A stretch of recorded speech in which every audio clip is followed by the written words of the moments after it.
प्रसाद बिस्मिल, शनिचंद्र नाथ सैन्याल और लाला फतेहलाल ने 1923 में Hindustan republication association army HRA का गठन किया, जिसमें युवा क्रांतिकारी जुटते चले गए। क्रांतिकारी राजनीतिक की ज्योति जलाने के लिए अमृतसर निवासी डॉक्टर सत्यपाल के साथ चर्चा पर मार्च 1926 में भगत सिंह और भगवती चरण बोहरा ने नेशनल कॉलेज लाहौर में नौजवान भारत सभा का गठन किया। दुर्गा भाभी भी उसमें शरीक थी। NBS का प्रख्यात घोषणा पत्र भगत सिंह और भगवती चरण बोहरा ने मिलकर तैयार किया।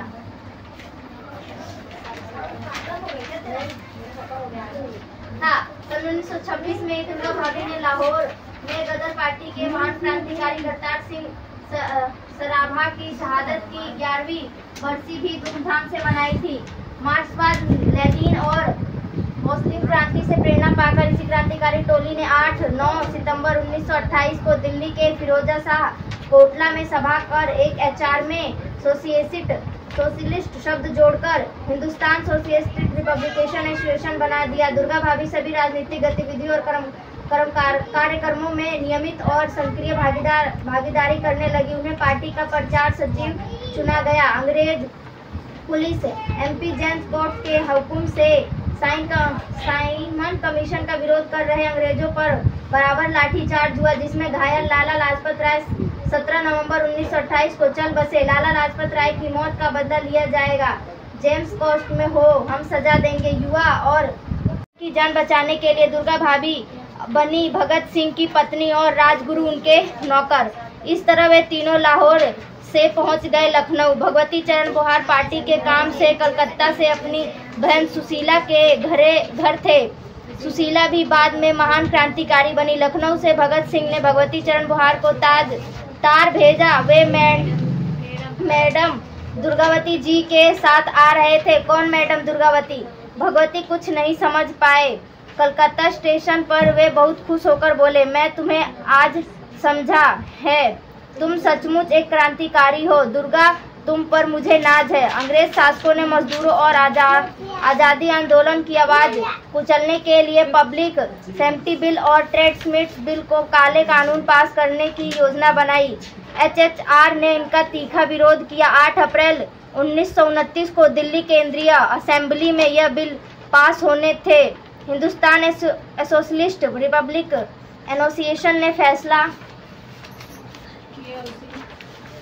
किया। उसी वक्त भगत सिंह और बटुकेशव दत्त असेंबली में बम फेंकेंगे, क्योंकि बहरों को सुनने के लिए धमाकों की जरूरत होती है। इससे एक दिन 7 अप्रैल को सारे शीर्ष क्रांतिकारी अपने प्रिय कमांडरों भगत सिंह और राजगुरु को विदाई देने दिल्ली के कुद्रेशिया पार्क में गोपनीय तरीके से मिले। पता नहीं बाद में मुलाकात हो या ना हो। क्रांतिकारी की इस टीम में दुर्गा भाभी और सुशीला भी थी। भगत सिंह और बटुकेशव दत्त को उन्होंने उनके पसंद का खाना, खूब सारे रसगुल्ले और संतरे खिलाए। सुशीला ने अपने अंगूठा चीखकर खून से भगत सिंह और बटुकेशव को तिलक लगाकर मिशन के लिए क्रांतिकारी शुभकामनाएं दी। भगत सिंह उसके बाद जेल से बाहर नहीं आए। भगत सिंह और बटुकेशव दत्त जब बम छुपाकर असेंबली के अंदर गए, उसी वक्त से भगवती चरण बोहरा, सुशीला, दुर्गा भाभी और 4 साल का उनका छोटा बच्चा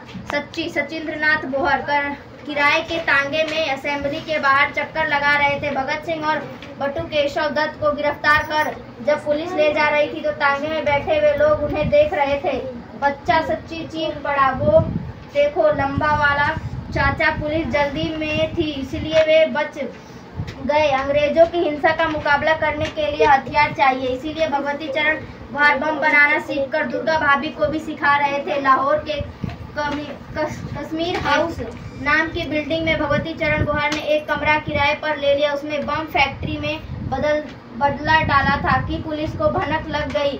पुलिस ने छापे में सुखदेव, जयगोपाल यानी गदर और किशोरलाल गिरफ्तार हो गए। भगवती चरण बोहरा वहां नहीं थे, इसीलिए बच गए। उनके बाद उन्हें फरार ही रहना पड़ा। भगवती चरण बोहरा अमीर घर से थे। उनके अजीज दोस्त कमांडर रामचंद्र ने लिखा है कि दुर्गा भाभी ने हर क्रांतिकारी को बचाने और उनके परिवारों की आर्थिक मदद की। दुर्गा भाभी खुफिया जानकारियां एक जगह से दूसरी जगह पहुंचाती थी, इसलिए उनका नाम खुफिया नाम था। Letter box. अपनी पार्टी के लिए हथियार जुटाने का काम भी उन्होंने किया। सन 1929 में भगवती चरण बोहर ने यशपाल के साथ मिलकर अंग्रेज व्यवसायिक की बग्गी पर बम फेंका था। भगत सिंह को जेल से अदालत ले जाते वक्त छुड़ा लेने की योजना भी चंद्रशेखर आजाद, भगवती चरण बोहर और वेस्लिंग पायन, सुखदेव राज, दुर्गा भाभी और सुशीला ने बनाई, लेकिन कामयाबी नहीं मिली।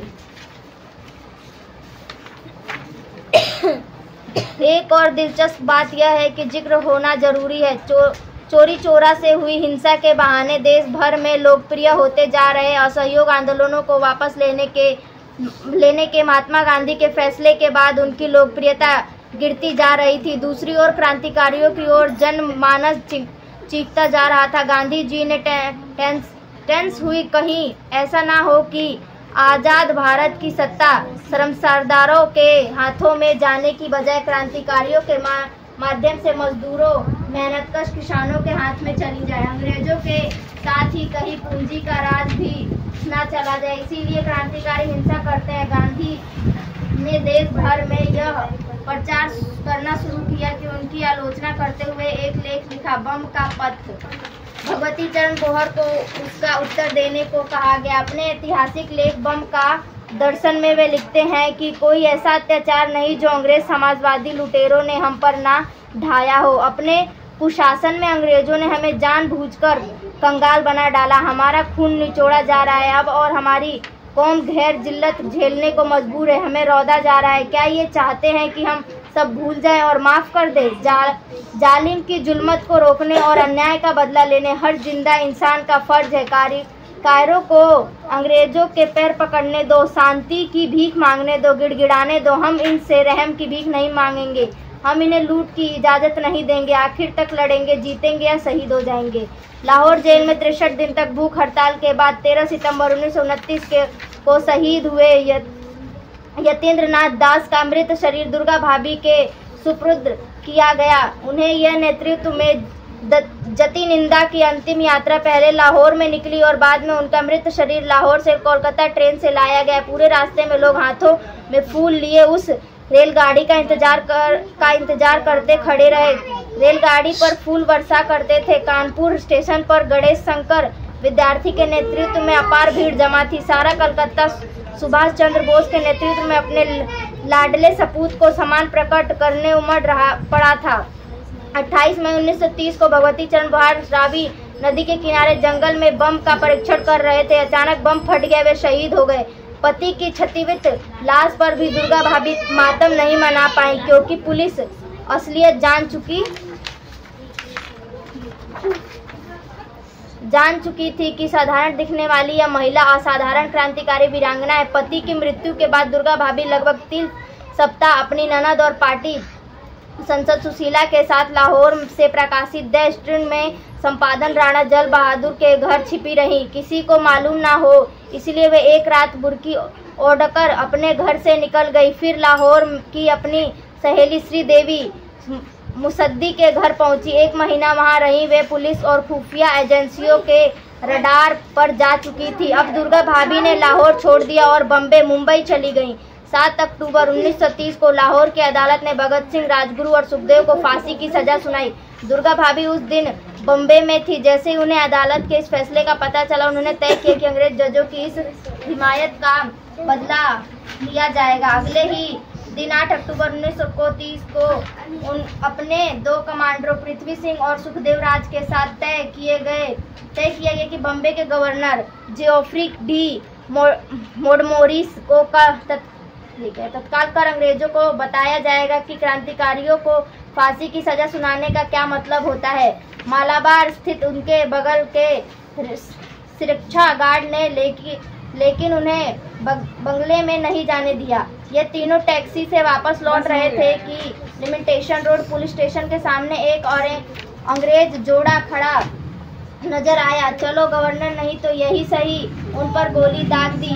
हालांकि उनकी जान बच गई। अंग्रेज गवर्नर ने बॉम्बे पुलिस को हुक्म सुनाया कुछ भी करो लेकिन अपराधियों को उठाकर लाओ। पुलिस ने उस टैक्सी को ढूंढ निकाला जिसमें गोलियां दागी गई थी। ड्राइवर जेबी बापट से पुलिस ने 5 दिन तक पूछताछ मतलब टॉर्चर किया। उसने बताया कि गाड़ी में 3 व्यक्ति थे, उसमें पुरुष की खद्दर की पोशाक में एक महिला भी थी जिसे वे भाभी बुला रहे थे। दुर्गा भाभी बम्बे से लाहौर आ गई। वे पुलिस और खुफिया विभाग को न सिर्फ चकमा देती रहीं बल्कि फांसी से पहले उन्होंने भगत सिंह, राजगुरु, सुखदेव को अदालत जाते वक्त बचाने का एक और प्रयास किया, जिसके लिए उन्होंने अपने गहनों समेत सब कुछ बेच दिया, लेकिन उन्हें कामयाबी नहीं मिली। दुर्गा भाभी की गई दहशत की भगत सिंह, राजगुरु, सुखदेव को अदालत द्वारा तय वक्त 24 मार्च 1931 सुबह 6:30 बजे से 11 घंटे से पहले 23 मार्च 1931 को शाम को 7:30 बजे फांसी दी गई।